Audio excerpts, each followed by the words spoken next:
जय श्री राम दोस्तों।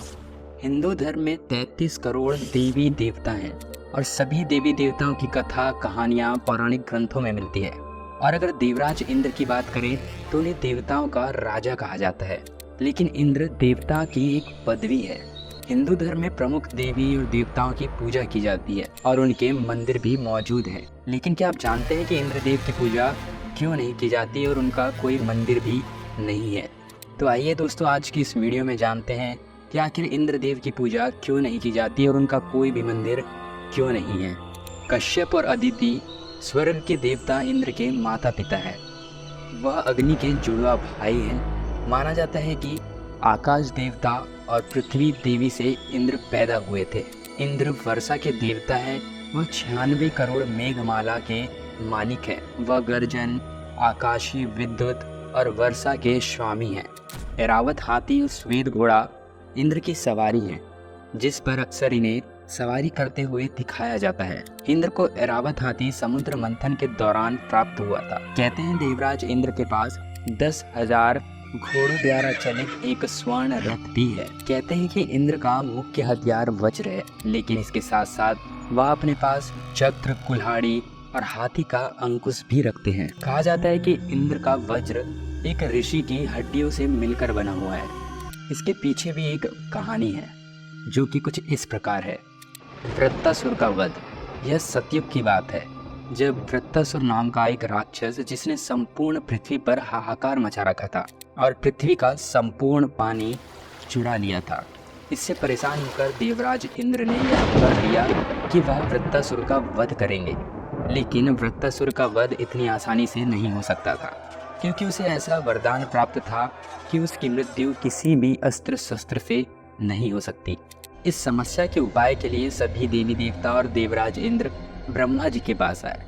तब ब्रह्मा जी ने इसका उपाय बताते हुए कहा कि ऋषि दधीचि के हड्डियों से बने वज्र से ही वृत्तासुर का वध हो सकता है। इसका उपाय सुनने के बाद सभी देवी देवता और देवराज इंद्र ऋषि दधीचि के पास गए और उन्हें तीनों लोकों के कल्याण के लिए अपनी हड्डियों को दान देने के लिए कहा। सभी की प्रार्थना से ऋषि दधीचि ने अपने शरीर का त्याग किया और ब्रह्मा जी के आदेश अनुसार ऋषि दधीचि की हड्डियों से विश्वकर्मा ने वज्र का निर्माण किया और उसे इंद्रदेव को सौंप दिया। देवराज इंद्र ने अपनी संपूर्ण शक्ति से उस वज्र से वृत्तासुर पर प्रहार किया और वृत्तासुर का वध कर दिया। इंद्र के इस वीरतापूर्ण कार्य के कारण चारों ओर उनकी जय जयकार और प्रशंसा होने लगी। उसके बाद सभी देवताओं ने मिलकर उन्हें अपना राजा घोषित कर दिया। इसके बाद देवराज इंद्र ने वर्षा के रूप में पृथ्वी पर पानी वापस लौटा दिया और उन्हें बादलों और वर्षा का देवता कहा जाने लगा। अश्वमेघ। देवराज इंद्र स्वर्ग के राजा है, जो कि भक्तों के लिए एक स्वप्न निवास है, जिसे हर कोई अपनी मृत्यु के पश्चात प्राप्त करना चाहता है। देवराज इंद्र देवों के अधिपति है। उनके दरबार में हमेशा सुंदर अप्सराएं नृत्य कर और गंधर्व संगीत सुनाकर उनका मनोरंजन करते हैं।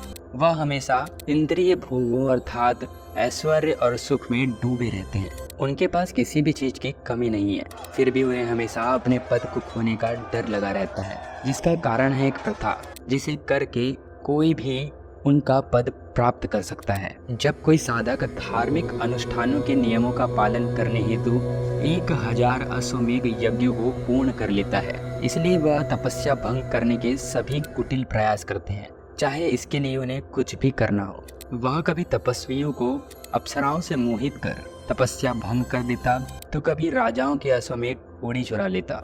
इंद्र के चित्रों में अक्सर उनके शरीर पर बहुत सी आंखें दिखाई देती है, जो कि ऋषि गौतम के श्राप का परिणाम है। पद्म पुराण के अनुसार देवराज इंद्र की पत्नी का नाम था सची, लेकिन इसके अलावा वह हमेशा बहुत सी अप्सराओं के साथ काम वासनाओं से घिरे रहते थे।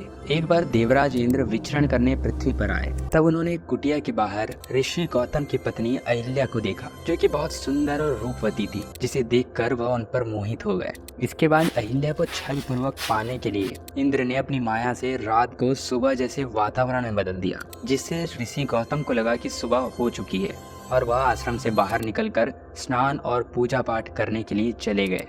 ऋषि गौतम के बाहर जाते ही इंद्र अपना रूप बदलकर ऋषि गौतम के रूप में कुटिया के अंदर चला गया अहिल्या इंद्र को ऋषि गौतम के रूप में देखकर अपना पति समझ बैठी। गौतम ऋषि नदी के पास पहुंचकर वहां आसपास का वातावरण देखकर समझ गए कि अभी सुबह नहीं हुई है और वापस अपनी कुटिया के लिए लौट चले। और कुटिया में पहुंचते ही उन्होंने देखा कि कोई और व्यक्ति उनकी पत्नी के साथ रति क्रियाएं कर रहा है। ऋषि गौतम ने इंद्र को पहचान लिया और यह सब देखते हुए उन्होंने क्रोध में आकर अहिल्या को पत्थर की शिला बनने का श्राप दे दिया और कहा कि तुम तब तक पत्थर बनी रहोगी जब तक स्वयं भगवान विष्णु तुम्हें आकर स्पर्श नहीं कर लेते। इसीलिए रामायण काल में बताया गया है कि जैसे ही भगवान श्री राम अहिल्या को स्पर्श करते हैं तो वह अपने श्राप से मुक्त हो जाती है।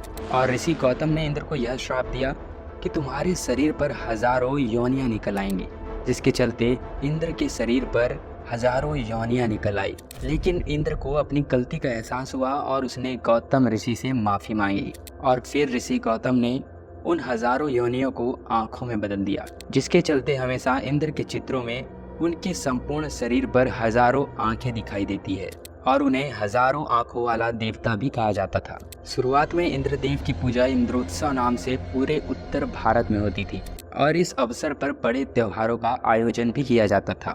ऋग्वेद के लगभग 250 सूक्तों के अलावा 50 से भी अधिक मंत्रों में उनका स्तवन प्राप्त होता है और इंद्रदेव ऋग्वेद के प्रिय देवता हैं। लेकिन अब उनका पूजन नहीं किया जाता, जिसकी कहानी कुछ इस प्रकार है।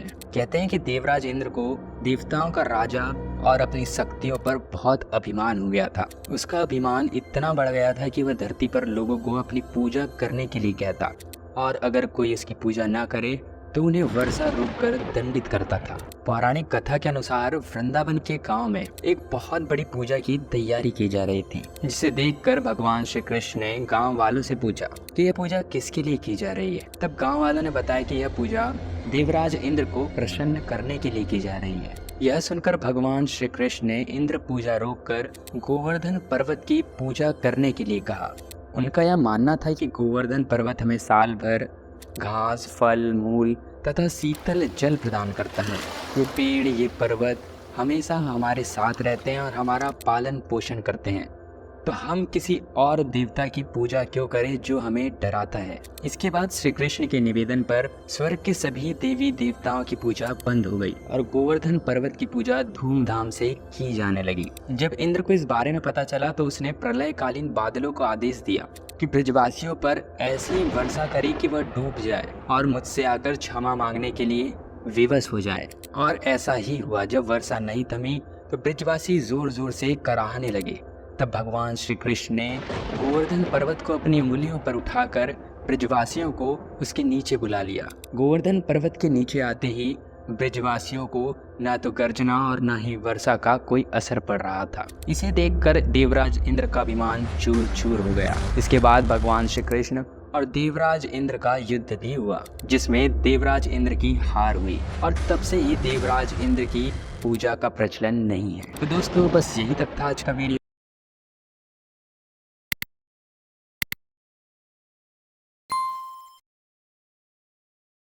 के लिए बी सेफ। जय हिंद, धन्यवाद।